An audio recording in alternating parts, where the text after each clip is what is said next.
Talagang makulay at sabihin natin may kaguluhan din ang galaw nitong batang congressman ng unang distrito ng Batangas, Leandro Libiste. Kasi ngayon ang pinag-uusapan po ay yung pagbabakasyon ng 5 buwan. 5 buwan nga ba yun? February to July. Grabe. At iikot daw po sa 19 na mga bansa. Parang galaw yan at yan ang plano ni Pulong Duterte nung araw, di ba? 17 bansa ang gustong ikutin, kaya nagpapaalam sa Congress, hindi naman pinayagan. Itong si Libiste, ganito rin ang galaw ngayon. Ano kaya yun? Kumandidato, maging kinatawan ng distrito ng Batangas. Tapos ngayon, gusto magbakasyon ng 5 buwan. Kasi meron na pong ipinail na o request na pagbabakasyon sa Office of the Speaker. Kasi ang mga congressman po, bago ka magbakasyon, hingi ka ng travel authority sa Speaker. Ayun po yung layunin ng travel authority. Iikot daw po sa 19 na mga bansa sa mundo sa loob ng 5 months. Kakaiba rin. Alam niyo kung bakit napapag-usapan? Kasi si Libiste, meron daw hawak na Cabral files. Marami daw involved sa korupsyon, insertion, allocable ng budget. Both government, Congress, Senate, at Executive Department. Yan ang sinasabi niya. Pero until now, hindi naman niya mapatunayan before Office of the Ombudsman. Sabi ng Ombudsman, hindi na nakikipag-ugnayan sa amin yan. Paano kami magkakaroon ng investigasyong matino dyan? Although nagsalita na siya doon sa Blue Ribbon Committee, pero iba naman yung Blue Ribbon Committee. In aid of legislation yun. Kaya ang Ombudsman ay prosecutor yan para mag-evaluate ng kaso bago i-file ang kaso kung kinakailangan. Wala pong malinaw na ganon. Pero ito yung kakaiba ngayon.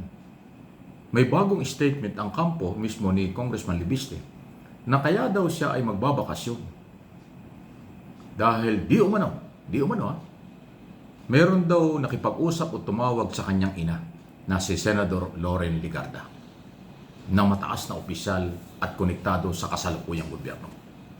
At ang sabi daw po ay sabihin kay Libiste na magbakasyon muna o magbakasyon na lang ng ganito kahaba, 5 buwan. Para hindi daw ma-expose yung kanyang alam tungkol sa korupsyon. Medyo malabo yun. Huwag nating kalimutan, si Pangulong Marcos ang nag-utos, nag-expose ng katiwalian, nagpa-imbestiga, at nag-warning na lahat ng sangkot, hindi lang warning, sinabing lahat ng sangkot na may ebidensya, makakasuhan, makukulong. Ngayon kung totoo na merong mataas na opisyal ng gobyerno ang nagsabi kay Loren Legarda na ina ni Libiste na pinagbabakasyon siya para daw hindi na mapag-usapan yung kanyang mga expose. Parang ang labo naman nun. Parang ang babaw ng dahilan. Akala ko ba may prinsipyo yung congressman na yan?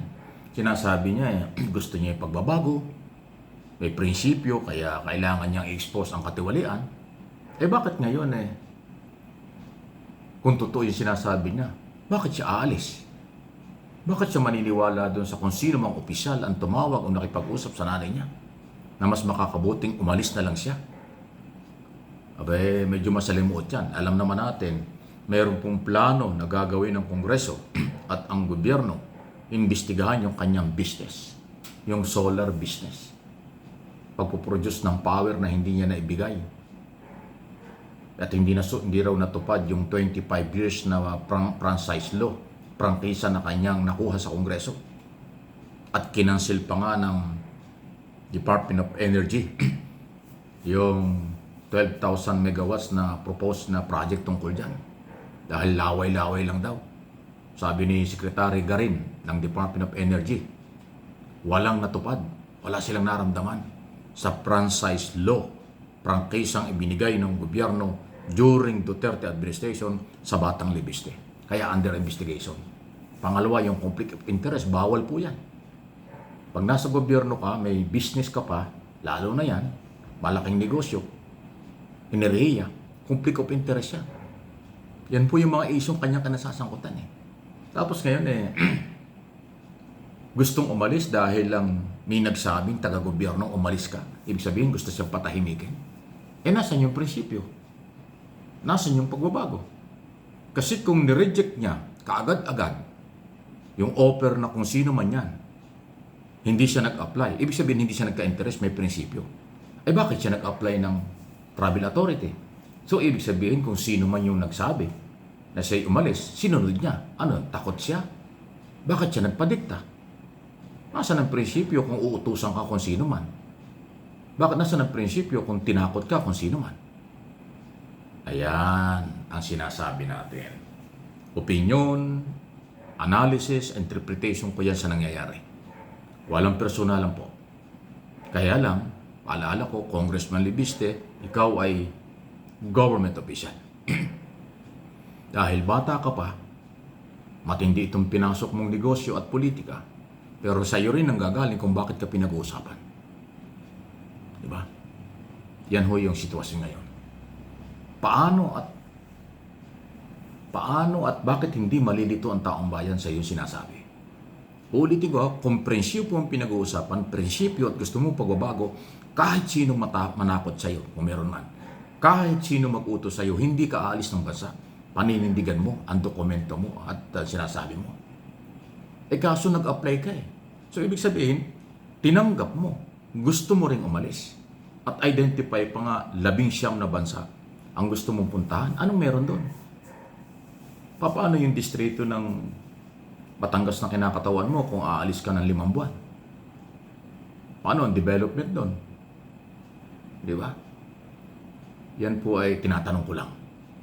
Pero kung ano man ang plano mo sa buhay, buhay mo yan. Kaya lang napapag-usapan kasi ikaw ay public servant. Ikaw ay elected congressman. Government official ka. Kahit bilyonaryo ka, taong bayan na nagpapasweldo sa iyo. Mataas ang expectation ng mga taga Batangas sa iyong dapat magagawa at kakayanan. Pero kung aalis ka sa kung anong dahilan, aba, ibang issue yan. So, sana ipaliwanag mong mabuti sa taong bayan para maintindihan ka. Ngayon, salimuot, kanya-kanyang opinion, negative ang dating. Pwedeng sinasabi, natatakot ka. Pwedeng baka daw nabayaran ka. O baka daw nagpapakilala lang, nagpapasikat ka. Ba, nakita mo, ang dating antindi na reaksyon. At ang masakit nito, sa aking mga vlog at comment section, parang majority na nagko-comment, wala nang tiwala sa iyo. Kahit dun sa ibang mga social media account at traditional media, ang mga comment negative against you, Congressman. Kasi nga, madami kang sinasabi, pero wala pang napapatunayan. Tapos ngayon, biglang aalis ka. May plano kang umalis. Kaya ngayon, nakakaduda pati yung pag-alis mo. Yan talaga bang may nagsabing ikaw ay umalis muna? O ikaw lang yung gustong umalis? O nakita mo na, dami mo dapat ipaliwanag. Opinion lang po ito, ha? For information and education ang ating mga topic. Please like and share.